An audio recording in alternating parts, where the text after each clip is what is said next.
Jadi misalnya tadi kata bahwa wali kota Bima Arya, wali kota Bogor, sekaligus sebagai kepala Satgas COVID-19 di pengadilan yang mulai ini telah melakukan kebohongan di atas kebohongan. Terima kasih. Cukup dari saya begini, ini hak saya bicara. Cukup. Anda tidak punya urus Anda. Karena Anda yang menarik saya kalau ini adalah Anda konsumen orang nggak baik. Udah. Anda ini yang mempidanakan kita itu pasal dipidanakan. Anda ini melakukan kriminalisasi pasien, kriminalisasi hukuman, kriminalisasi rumah sakit. Anda yang mempidanakan. Jadi saya berhak untuk membela diri karena saya yang akan bicara. Bukan Anda. Hari Kamis dan tanggal 27 November juga hari Kamis. Jadi 2 hari Anda berturut-turut datang ke rumah sakit ini. Ya 27 ya, tanggal 26 itu hari Kamis. Tanggal 27 hari Jumat, saya bukan 2 hari, Kamis dan Jumat. Ya Kamis dan Jumat Anda mendatangi rumah sakit ini. Nah yang perlu saya katakan di sini, tadi Anda bercerita soal pendekatan yang luar biasa di dalam persoalan penanganan COVID. Tadi Anda sampaikan kalau ada pelanggaran prokes di sana ada yang denda, ada sanksi sosial, ada penutupan dan lain sebagainya. Anda sudah cerita itu semua. Yang jadi persoalan adalah bahwa pada tanggal 26 Anda datang, 27 Anda datang, 28 November sudah lapor polisi, Anda punya orang. Nah ini yang saya mau tanyakan tuh apa motivasinya? Kok bisa begitu cepat? Ini kan pembicaraan masih berlangsung antara pihak Anda sebagai wali kota maupun sebagai ketua Satgas COVID Kota Bogor. Ini pembicaraan sedang berlangsung dengan rumah sakit ini. Bahkan rumah sakit ini juga sudah mengabarkan bahwa tes PCR itu sudah diambil, tapi kan hasilnya tadi Anda sendiri mengakui tes PCR itu perlu 1-2 hari baru ada hasil. Sekarang hasilnya belum ada, kepastiannya belum ada. Tiba-tiba di dalam pembicaraan ini sebagaimana tadi yang ditanyakan oleh Habib Hanif, saya punya menantu, sudah ada polisi. Ya ini saya tanyakan di sini. Oh iya, sana Kak.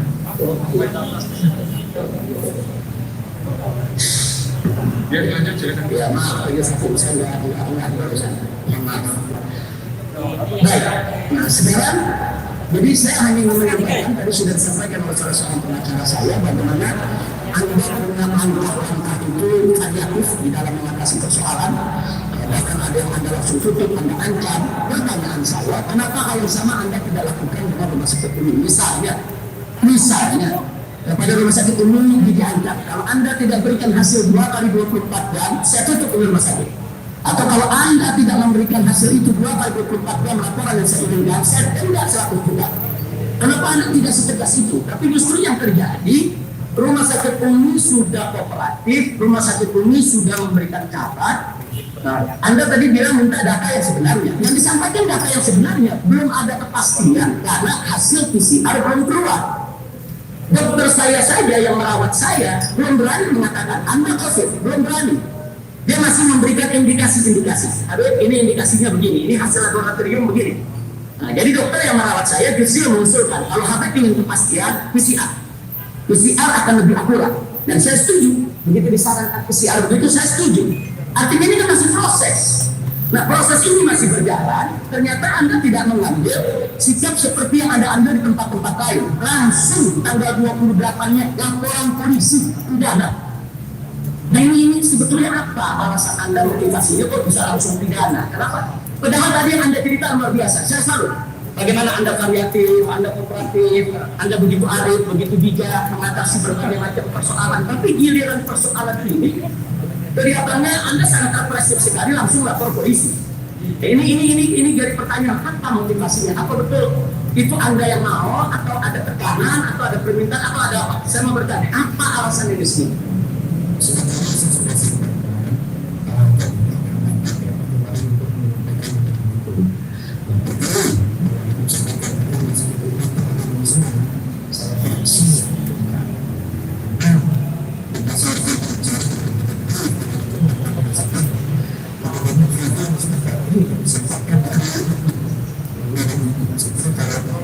saksi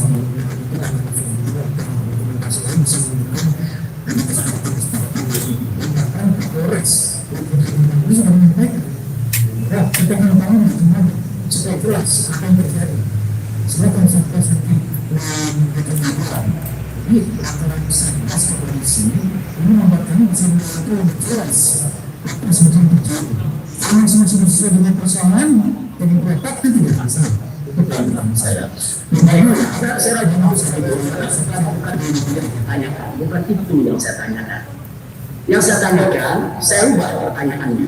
Apakah dalam pertemuan dari rumah sakit Umi Anda mengambil alternatif misalnya saya akan tutup Anda kalau Anda tidak berikan itu laporannya ada Anda sampaikan begini semuanya sudah karena pesan itu bukan saya tapi saya di malam itu disepakati dalam konteks Satgas yang disampaikan itu bukan berarti saya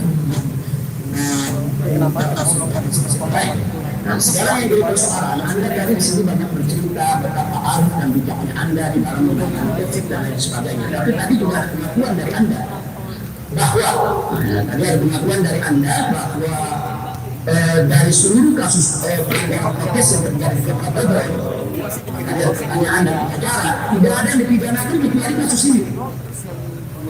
Ini kan menarik, yang lain Anda bisa berikan sanksi administratif, yang lain bisa Anda berikan denda, yang lain Anda bisa berikan teguran, bisa penutupan, bisa ancaman, dan lain sebagainya. Tapi giliran persoalan saya di rumah sakit ini, Anda seolah tidak punya pilihan lain kecuali mempidanakan. Ini kalau tidak masuk kasus pidana, tidak digelar sidang pada hari ini. Prokes yang lain Anda tidak pidanakan, tapi khusus kasus ini Anda pidanakan. Ini pertanyaan saya, apa motivasinya? Kok yang lain tidak dipidanakan? Kok yang saya dipidanakan? Tidak ada motivasi lain selain menegakkan aturan prokes yang pertama. Yang kedua, keputusan diambil bersama-sama dalam konteks Satgas. Ya, artinya yang lain kan juga dalam konteks untuk penegakan hukum. Yang lain kan juga dalam konteks penegakan aturan. Tapi persoalannya berbeda. Karena yang lain tidak menginformatif. Tidak ada persoalan lain. Sekarang bicara soal kooperatif. Bicara soal kooperatif. Tadi saya sebetulnya sudah hampir selalu yang mengkarifkan kebijakan Anda yang sikapnya sangat kooperatif. Tadi sudah ditanyakan oleh Habib Hanif. Anda punya 3 pendekatan untuk bisa mendapatkan informasi yang benar dari rumah sakit Umi. Ada pendekatan kekeluargaan, humanis, ada pendekatan kekuasaan, ada pendekatan hukum pidana. Nah sekarang kita bicara hukum pendekatan kekeluargaan. Tadi Habib Hanif sudah sampaikan, Anda kenal Habib Mahdi Asegaf. Mahdi Asegaf sangat dekat dengan Anda, bahkan pendukung utama Anda pada saat pemilihan dan saya yang merestui kata saya dulu. Artinya Anda punya orang yang dekat dengan saya, dekat dengan Habib Hanif. Kenapa ini tidak digunakan sebagai jembatan untuk bisa ayo ke keluarga, biar bisa ketemu saya. Habib ini bagaimana? Ini harus begini, ini harus begini, ini harus begini. Nah, jadi jangan langsung diambil kesimpulan saya akan menolak. Kita kan nggak pernah ketemu. Nah, kenapa jalur kekeluargaan? Padahal ini kita punya hubungan luar biasa loh Pak Bima. Kita punya hubungan luar biasa sama orang-orang Anda dan kita pernah bertemu di majelis taklimnya Habib Mahdi Asegaf. Nah, kenapa yang persoalan ini kok hilang dari benak Anda di saat itu? Kok pendekatan kekeluargaan semacam ini tidak dilakukan? Satu lagi, Anda kenal dengan yang kita hormati orang tua kita bersama, Kiai Haji Muhammad Husni Tamrin, Habib Tam. Itu juga pendukung Anda luar biasa. Habib Tam orang tua saya. Kalau Anda kata Habib Tam suruh saya temui Anda. Jangankan saya lagi sehat, lagi sakit pun saya akan datang ke kantor Anda. Jadi artinya, kenapa pintu-pintu ini tidak digunakan untuk kita bisa humanis, kekeluargaan, menyelesaikan persoalan? Saya bisa bantu Anda. Ini yang saya mau sampaikan. Artinya kenapa nggak maksimal menggunakan pendekatan kekeluargaan? Tadi Anda bilang Habib Hanif kooperatif, Habib Hanif baik, santun, ketemu, ngobrol. Artinya pintu itu ada. Siapa menghalangi Anda untuk tidak memanfaatkan pintu kekeluargaan ini? Begitu, setiap persoalan itu kan selalu ada konteks.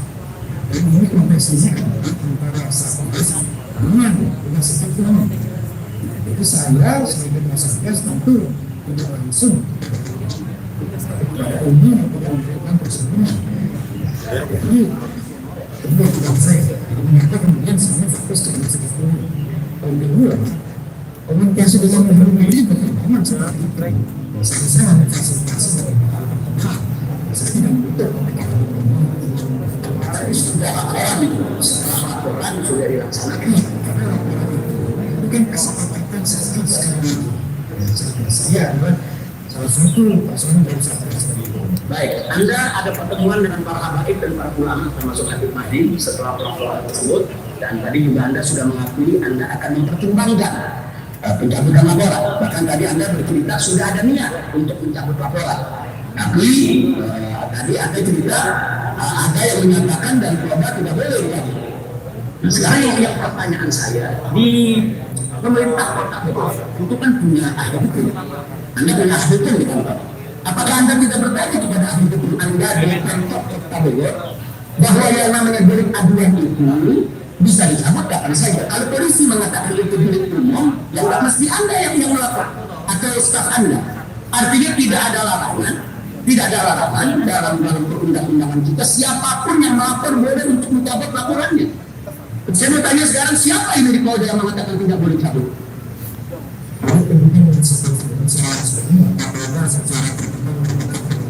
Kapolda yang menyampaikan. Anda langsung percaya itu. Anda tidak bertanya lagi kepada ahli hukum Anda dan Pemkot. Tentu saja kita sudah ada. Artinya Polda ini melakukan kebohongan. Kalau mengatakan aduan tidak boleh dicabut, berarti itu satu kebohongan. Kenapa Anda tidak bertanya kepada ahli hukum Anda? Karena bagi saya kemudian penjelasan kasus ini bisa membuat kekerasan bagi semua.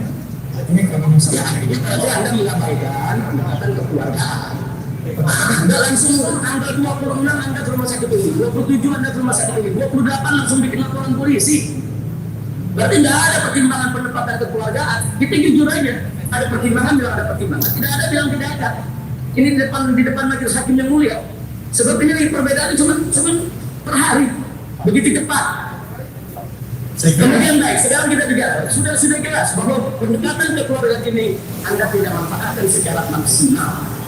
Sebab ini acara persidangan kita saat ini disaksikan oleh ulama-ulama di Bogor, disaksikan oleh habaib di Bogor. Nah, ini rekamannya akan tersebar semua. Mereka akan tahu apa dan bagaimana sikap Anda di dalam mengedepankan daripada proses kekeluargaan. Baik, saya lanjutkan. Itu sudah cukup bagi saya lanjutkan sekarang soal pendekatan kekuasaan. Anda kan sebagai wali kota, Anda sebagai ketua Satgas COVID. Nah, saya mau tanya, Anda berwenang tidak untuk masuk ke rumah sakit ini sebagai kepala Satgas COVID dan sebagai wali kota? Berwenang. Anda berwenang tidak untuk meminta menekan semua data yang Anda perlukan di rumah sakit ini yang berkaitan dengan penanganan COVID? Anda berwenang. Kemudian, kalau pihak rumah sakit ini mengatakan mereka bukan nggak mau memberikan, tapi dilarang oleh pasien. Karena saya berlindung di undang-undang kesehatan, ada undang-undang kesehatan yang memang pasien itu punya hak untuk tidak mengumumkan kepada siapapun. Bahkan Bapak Presiden Jokowi di awal daripada pandemi sudah mengingatkan seluruh satgas dan seluruh petugas kesehatan untuk tidak mengumumkan nama pasien siapapun yang terpapar COVID. Sehingga saat itu yang dilakukan adalah dengan pengkodean pada X1, X2, X3 dan lain sebagainya. Nah, sehingga pertanyaan saya adalah, Anda dengan wewenang Anda, pertanyaan saya, Anda berwenang tidak untuk menekan rumah sakit ini? Saya harus ketemu dengan pasien, karena rumah sakit ini kan beralasan pasien yang melarang. Baik, sekarang saya mau bertemu dengan pasien. Saya mau jelaskan kepada pasien undang-undangnya. Saya mau minta pasien untuk membuka datanya. Anda berwenang tidak? Kita bicara wewenang sudah.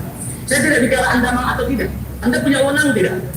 Undang-undang wewenang dan manusia kesehatan pasal 6 dan 7 mengatur pengecualian terhadap tindakan dan konfirmasi untuk kepentingan pendidikan dan perlindungan. Jadi saya tanya, Anda berwenang tidak untuk menekan rumah sakit ini untuk bisa bertemu dengan saya? Nah, berwenang. Kenapa Anda tidak lakukan? Saya ketika bertemu dengan Habib Hanif hanya mengatakan Abah sedang istirahat.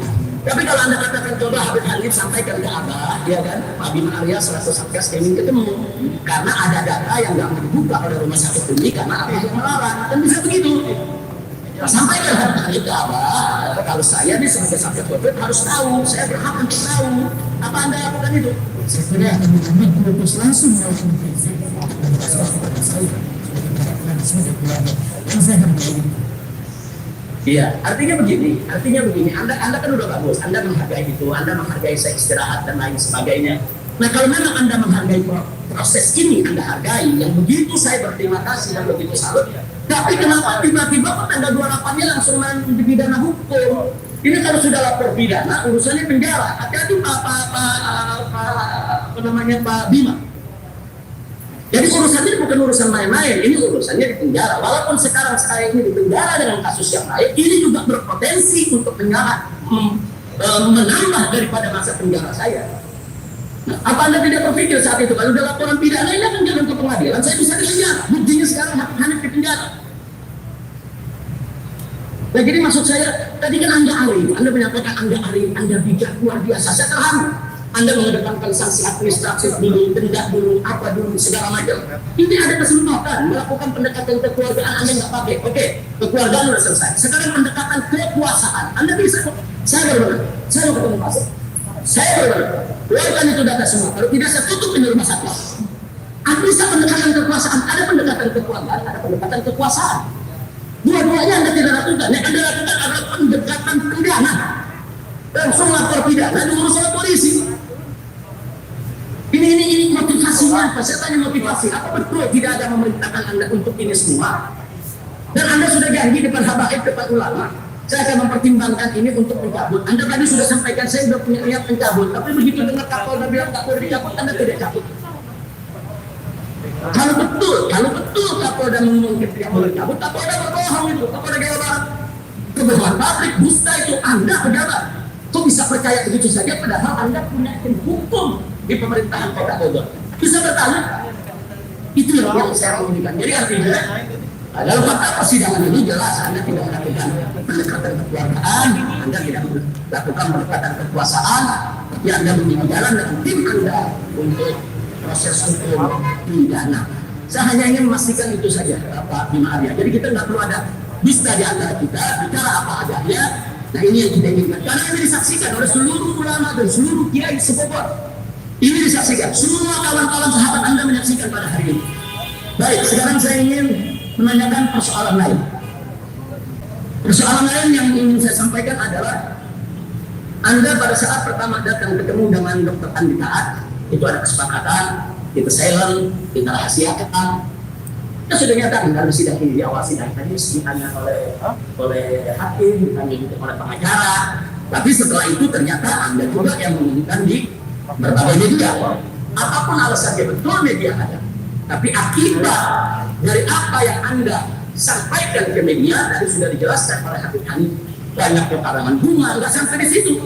Bahkan media-media hoax sebagaimana tadi sudah ditayangkan, saya diberitakan Habib Rizik mampus, Habib Rizik mati, Habib Rizik segala, Habib macam-macam berita.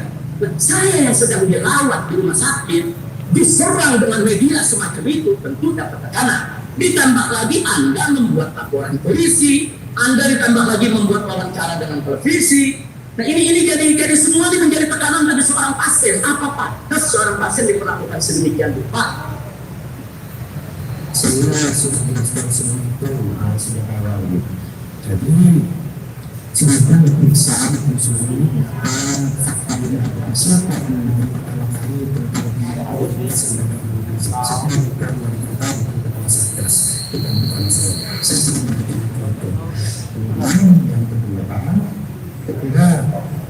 saya telah melakukan semuanya dengan semaksimal mungkin. Dan kita merasakan bagaimana sektor lainnya. Karena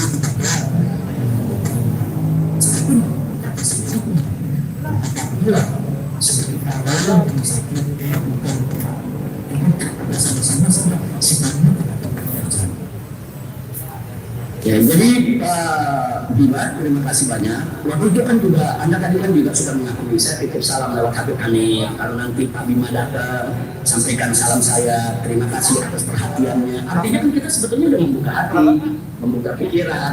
Cuman begitu Anda datang, saya sedang istirahat, saya sedang tidur. Memang proses di rumah sakit nggak boleh sembarangan membangunkan orang tidur. Tapi itu kan bukan alasan untuk tidak ada jalan lain buat kita ketemu. Nah, persoalannya adalah dari tadi, saya tekankan lagi, yang saya garis bawahi adalah begitu cepat perubahan Anda. Di malam itu kita masih berkelahi, di malam itu kita masih musyawarah, di malam itu kita masih berbalas salam, di malam itu kita masih akrab kekeluargaan, di malam itu kita masih saling menghormati. Tapi tiba-tiba besoknya laporan polisi, Anda kan sebagai ketua Satgas, Anda kan bisa menyampaikan kepada seluruh anggota Satgas. Tadi Anda sampaikan ini keputusan bersama, tapi Anda sebagai ketua, Anda punya wewenang penuh, Anda bisa mencegah itu. Nah yang jadi masalah, ini proses masih berjalan, Anda sudah lapor polisi, dan tadi Anda akui bahwa PCR itu membutuhkan waktu 1-2 hari. Karena apa Bima? Justru saya di PCR ini, diantaranya adalah saran Anda ke rumah sakit Umi menyampaikan kepada saya. Saran Anda saya terima. Oh, kalau begitu kita mesti ada kepastian. Dan dokter pun setuju. Dokter mengatakan Habib ini indikasinya ada. Nah, untuk memastikan Habib harus PCR. Saya terima. Dan saya janjikan kepada dokter Andi waktu itu pada sholat Jumat. Nah, tim dari Jakarta akan datang. Ternyata tim yang Anda kirim pada Jumat tidak datang. Dokter kami menunggu habis sholat Jumat sampai jam 2 lewat.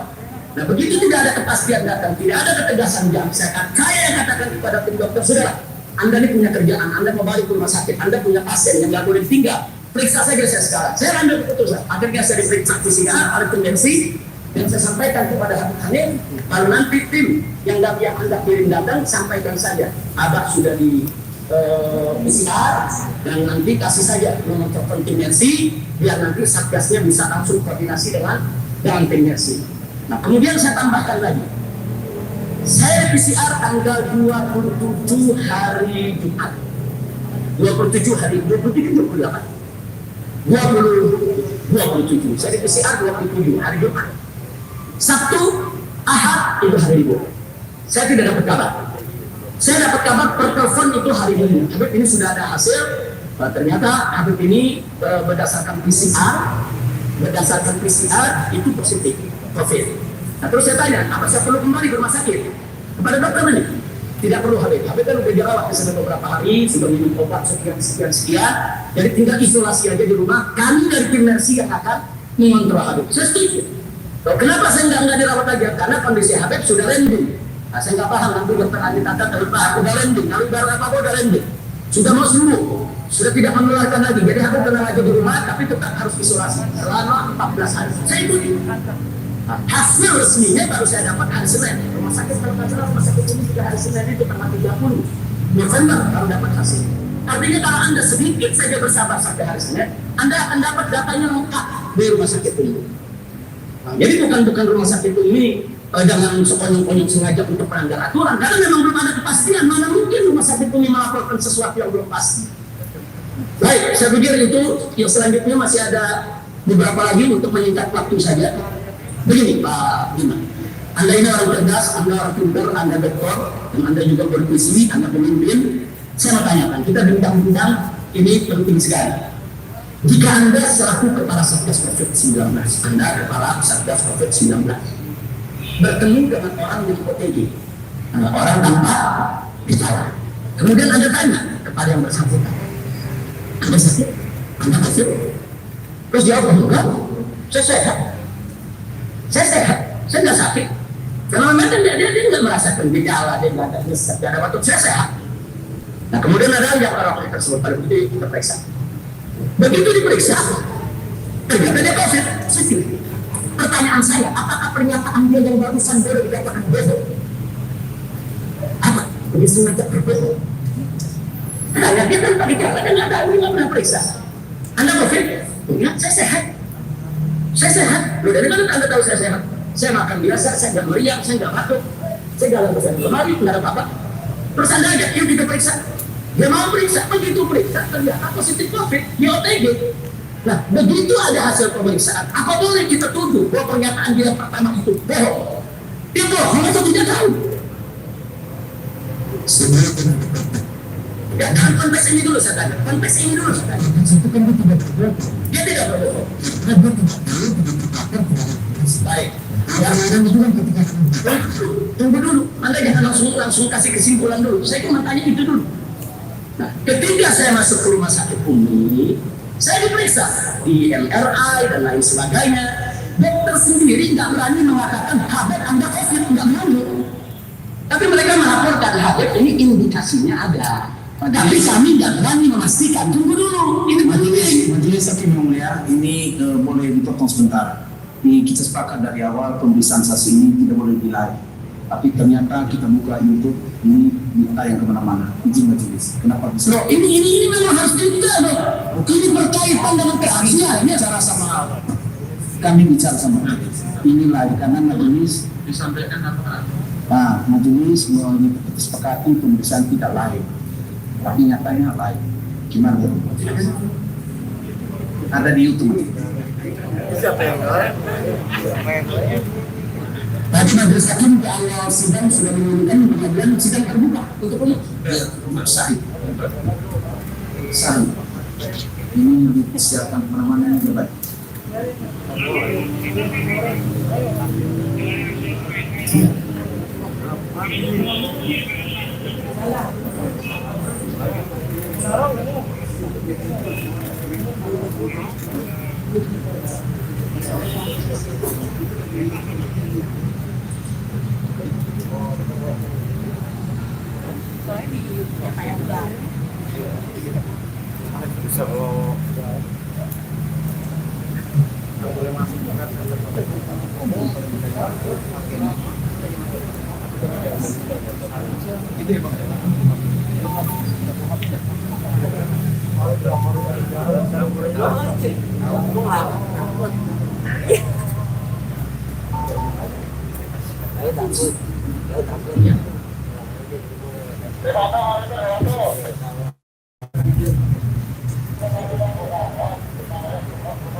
Baik ya, atas interupsi dari penuntut umum. Majelis hakim kami terdakwa dan penasihat hukum tidak keberatan untuk disiarkan secara langsung. Kami terdakwa maupun penasihat hukum tidak keberatan untuk live streaming. Jadi kami serahkan kepada majelis hakim. Tidak keberatan untuk live streaming. Ya. Ya. Jadi yang diumumkan oleh majelis ya, pada persidangan yang lalu ya, itu adalah fasilitas live streaming dari pengadilan yang tidak. Tapi kalau media boleh silakan. Karena ini adalah untuk menjaga undang keterbukaan informasi. Jadi boleh, silakan aja. Ya. Yang penting tidak disalahgunakan untuk kepentingan yang tidak sesuai. Ya. Silakan aja. Ya. Ini adalah keterbukaan ya.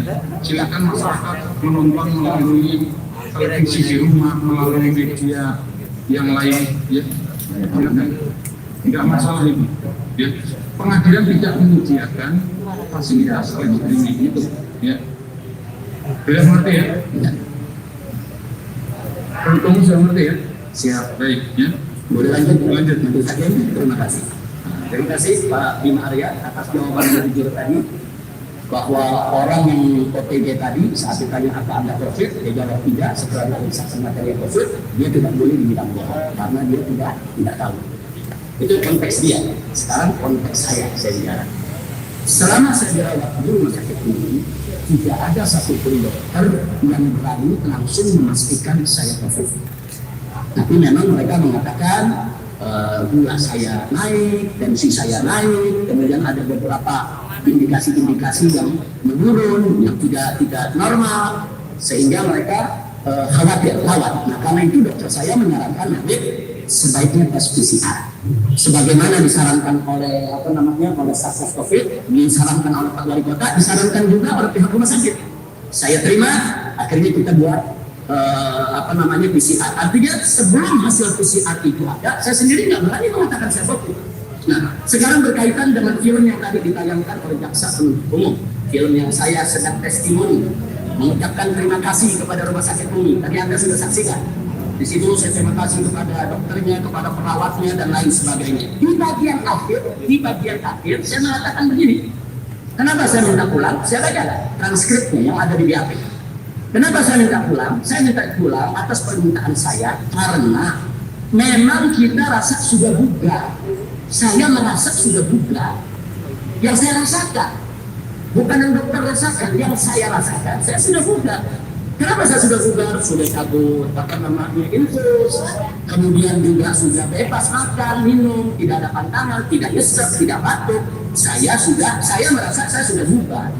Alhamdulillah hasil pemeriksaan semua baik. Saat itu kita lihat baik, kan PCR belum keluar. Nah kemudian saya katakan, dan mudah-mudahan tetap sehat walafiat.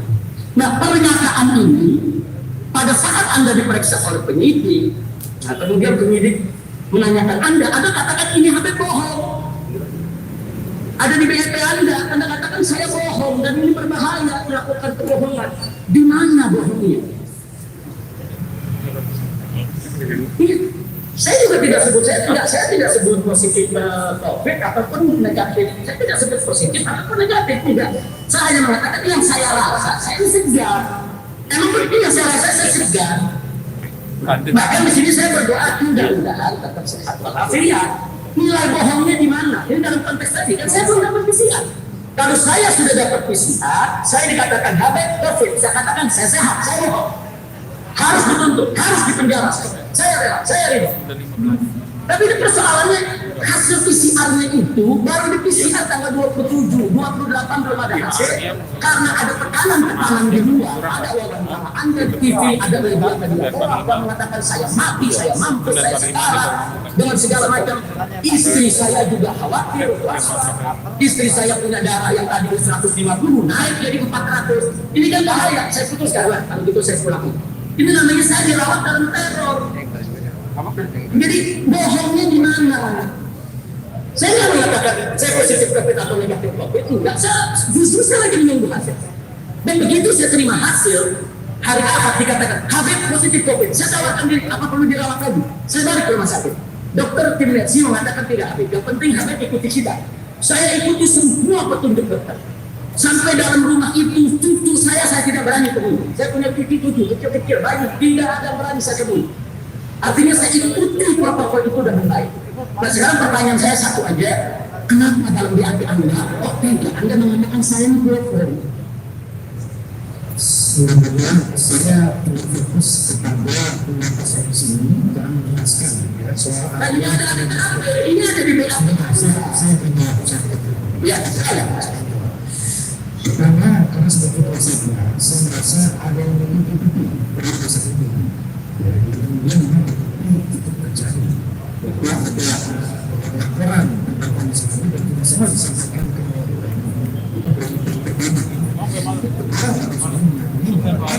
ada indikasi ini artinya kan dokter juga ada indikasi indikasi kan bukan kepastian, indikasi bukan dicuriga nah untuk diperiksa PCR. Anda sendiri yang menyarankan PCR. Boleh saya lanjutkan. Saya sudah terima saran Anda. Saya lanjutkan. Artinya apa? Kalau saat itu kan bisa rumah sakit ini menyampaikan ini ada indikasi Pak lain. Baru kemudian kita berkoordinasi lebih baik. Itu yang kami sampaikan. Itu berkaitan. Ini soal tidak lengkapnya mungkin bisa disampaikan ke saya. Maaf Majelis Hakim, terlalu lebar. Pertanyaan cuma satu, kenapa beliau mengatakan saya bohong? Saya katakan ini di BAP Anda, ini pada jawaban nomor 9 halaman 18. Ini pada BAP Anda. Anda mengatakan di sini sebagaimana barang bukti yang sebelumnya telah diperlihatkan oleh penyidik berupa rekam medis Saudara Rizik atau Habib Muhammad Rizik Muhsin Shihab bahwa ternyata kata-kata disampaikan oleh Muhammad Rizik Shihab adalah bukan yang sebenarnya atau berita bohong. Kok bisa Anda mengatakan bohong? Padahal tadi Anda sendiri sudah mengatakan kalau ada orang PPG saja ditanya Anda COVID, dijawab saya tidak COVID. Begitu diperiksa COVID, dia tidak bohong, dia tidak tahu. Saya kasih contoh yang terakhir, Pak Bima Arya. Saya tanya kepada Anda saat ini, tadi waktu awal sidang saya tanya, Anda sehat walafiat? Anda jawab dalam keadaan sehat. Persepsi Anda yang merasakan kebugaran diri Anda bisa mengatakan sehat. Tapi kalau Anda sekarang saya bawa ke dokter spesialis, periksa jantung Anda, mungkin jantung Anda ada dokter, periksa ginjal Anda, mungkin ginjal Anda nggak sehat. Jadi persepsi Anda dengan persepsi dokter tentu berbeda. Nah kalau begitu Anda saya periksa, ternyata jantung Anda bermasalah, ginjal Anda bermasalah, saya tidak bisa katakan Anda bohong. Anda mengatakan Anda sehat, Anda benar. Sesuai persepsi Anda. Nah begitu juga saya, pada saat saya mengatakan, saya tidak mengatakan saya positif atau negatif. Saya mengatakan, saya merasa bugar. Alhamdulillah saya mau pulang. Mudah-mudahan ke depan saya tetap sehat walafiat. Majelis Hakim yang Ini dikatakan bohong di mana bohongnya? Majelis mohon kali ini supaya prolognya jangan panjang, Artinya kadang-kadang diperlukan panjang, manakala yang dikatakan apa hampaan. biar diberi kesempatan dia menjawab. Itu majelis. Ya, jawabnya mesti fokus, jangan lebar kemana-mana. Jawab fokus. Saya tanya kenapa dibilang bohong. Iya. Jadi maksud saya begini pertimbangannya. Lebih baik kita jujur. Kalau Anda mengakui, oh ya saya mengatakan bohong sudah, atau mengatakannya saya khilaf waktu itu, selesai. Ini fakta sidang penting. Anda bisa cabut pernyataan Anda di sini. Kalau Anda mengatakan saya cabut itu pernyataan saya khilaf, selesai. Baik ya saudara saksi, saudara bisa mengerti pertanyaan terdakwa fisik. Penyidik menanyakan kepada saya, ya, Ketua apakah setelah Anda mendapatkan informasi yang kami sampaikan tentang kondisi sebenarnya dari kondisi, apakah menurut Anda ini sesuai dengan kondisi sebenarnya? Sampaikan hal seperti itu. Coba yang disampaikan betul tidak sesuai dengan kondisi sebenarnya saat itu. Berarti jawaban saudara di BAP benar. Tidak benar itu. Kenapa? Dia sudah Justru mengakui. sekarang pertanyaan saya kepada beliau, kenapa saya disebut bohong? Tadi beliau sudah saya sampaikan, ada OTG, beliau kan kepala satgas. Ya baik. Kepala satgas, kalau ada orang OTG, tanya Anda sehat, dia bilang sehat, kemudian setelah itu diperiksa sakit, nggak boleh disebut dia bohong. Tadi beliau sendiri sudah setuju dengan teori itu, nah kenapa di sini bohong? Apa Anda ingin bertahan dengan pernyataan saya bohong atau tidak? Itu Saya yang saya sampaikan. apa Anda tetap bertahan saya bohong? Itu saja pertanyaan saya sampaikan. Saudara saksi sebentar, supaya tidak berlarut-larut ya. Apakah saudara tetap pada keterangannya Tetap. bahwa Tetap, bahwa saya bohong. Insya Allah tetap dengan keterangan bahwa yang disampaikan tadi tidak sesuai dengan kondisi. Ya, artinya tetap bahwa saya bohong. Sampaikan itu. Kalau saya bohong, itu ada ini. Jangan ditekan. Ini lihatnya, jangan saya rasakan saya lagi, jangan diputar. Jangan diberikan Jangan ditekan.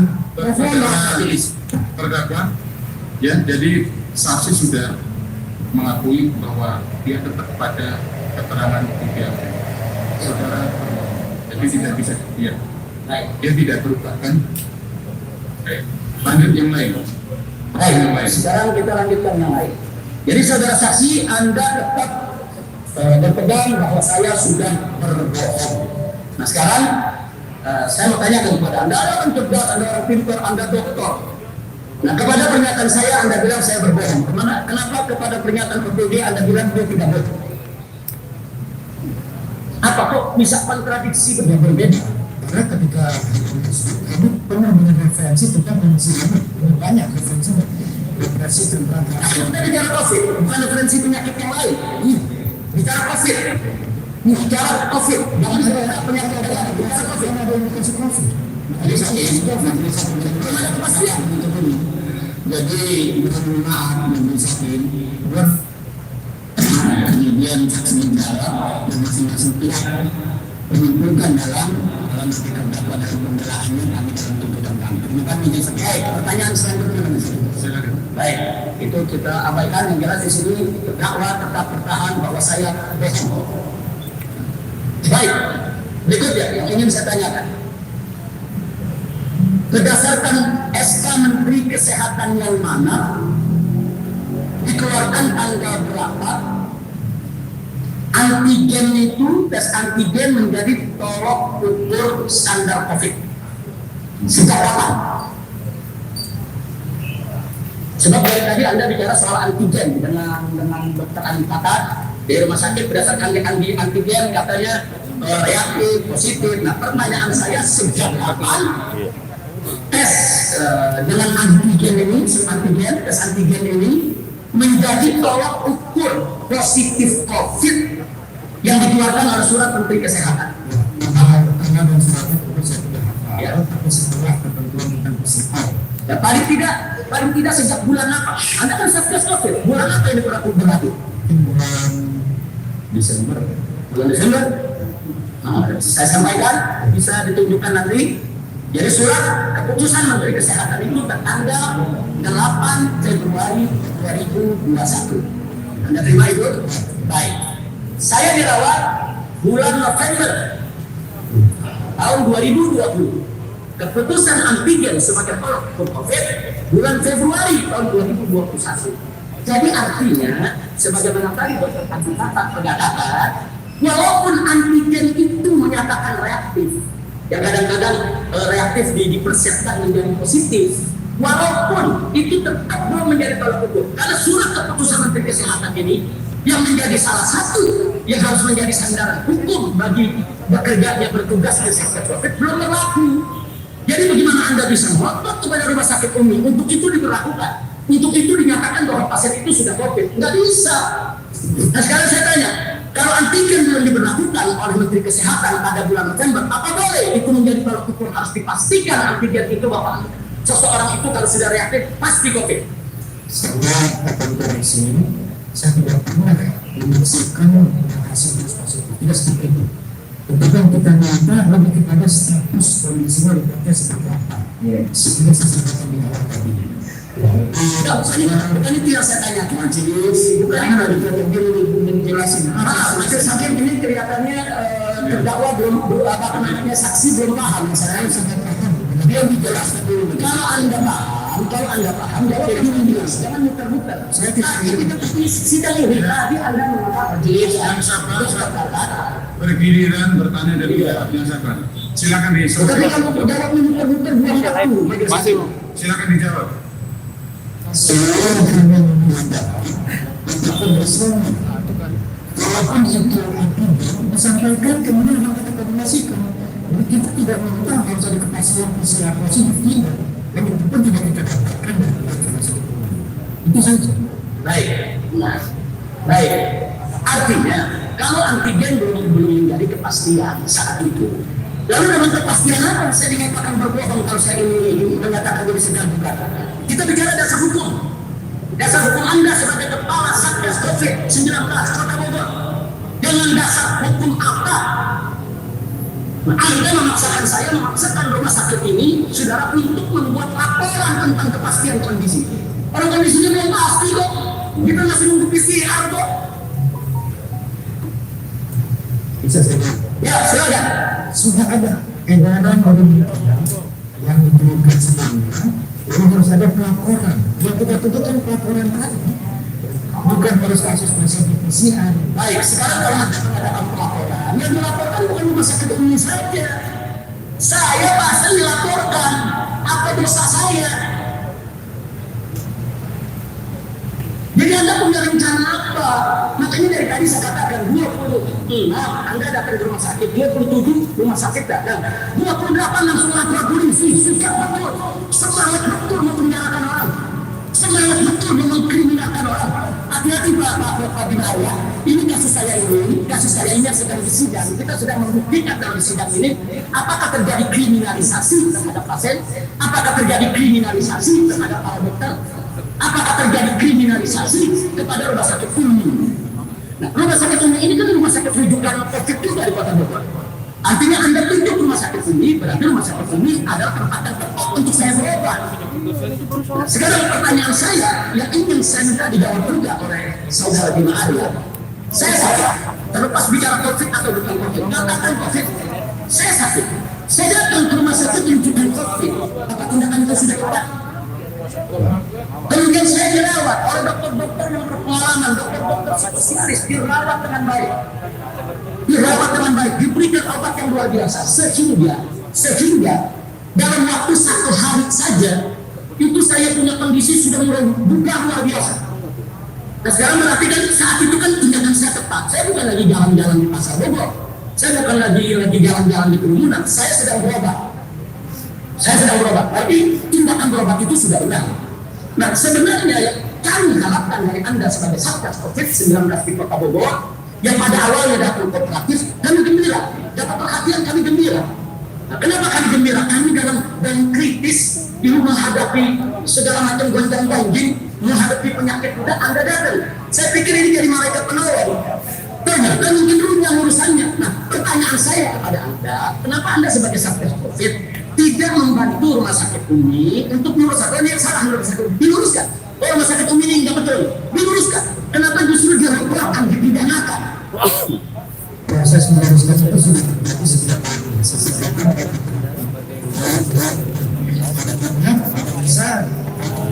kita laporkan tidak ada komitmen untuk Anda kan hari Kamis kan datang.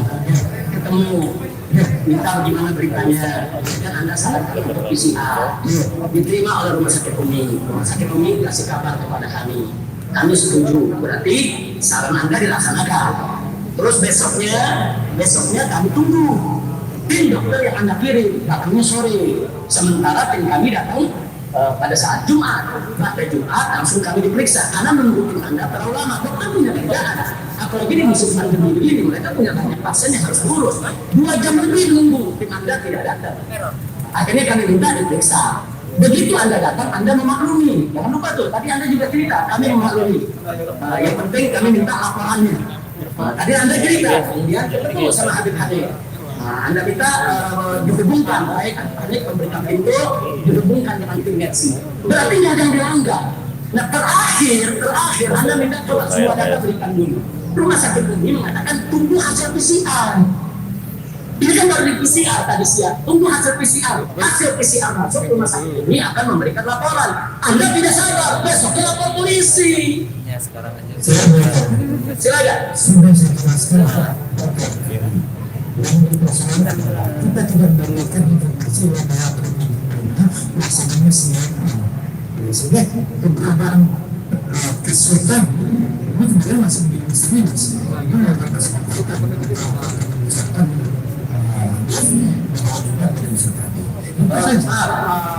Pak Bima Arya tentang di mana labnya, siapa yang meriksa, itu kan dibawa oleh tim medis. Rumah Sakit Umi tidak tahu, saya juga tidak tahu. Kapan kami tahu? Setelah selesai mereka berikan hasilnya. Ini hasil daripada tes PCR-nya yang memeriksa si fulan, yang ini si fulan. Kita mesti tunggu dong. Kalau Anda paksa rumah sakit harus tahu, nggak mungkin. Bukan hasil, tapi proses sudah dilaporkan. Tidak ada informasi tentang labnya di mana. Belum, tadi sudah saya sampaikan, itu yang mengetahui tim Mercy. Mereka yang bawa itu kan. Majelis Hakim yang mulia, sekali lagi ini bukan tanggung jawab, tapi tanya baru dijawab. Kalau begini kapan berakhir majelis? Tolong diambil kebijakan majelis. Ya, jaksa penuntut umum, maaf jaksa penuntut umum. Biar dulu Ini kesaksian wali kota Bogor sama penting. Maaf majelis hakim. Maaf majelis hakim. Ini kesaksian wali kota Bogor sebagai saksi ini penting. Ini saksi kunci bagi saya.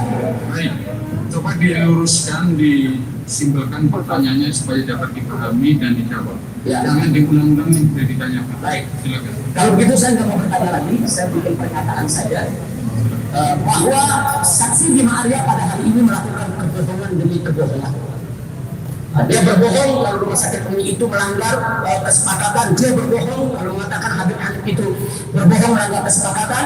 Saya hanya ingin menyatakan tidak ada kesepakatan yang dilanggar. Kesepakatan itu masih berjalan yang mulia. Rumah Sakit Umi tidak bisa memberi kepastian karena tes PCR-nya baru dilakukan siang itu. Harus menunggu. Tapi yang bersangkutan tidak sabar, kemudian mengangkat ini ke ranah pidana. Itu saja. Jadi saya minta dikatakan bahwa wali kota Bima Arya, wali kota Bogor, sekaligus sebagai kepala Satgas COVID-19 di pengadilan yang mulia ini telah melakukan kebohongan di atas kebohongan. Terima kasih dengan biasa orang lain seperti itu. Terima kasih. Cukup dari saya ini ini hak saya bicara. Cukup. Iya. Anda tidak punya urusan Anda. Karena Anda yang menarik saya kemarin ini adalah Anda bukan semua orang nggak baik. Udah. Anda ini yang mempidanakan kita itu pasien dipidanakan.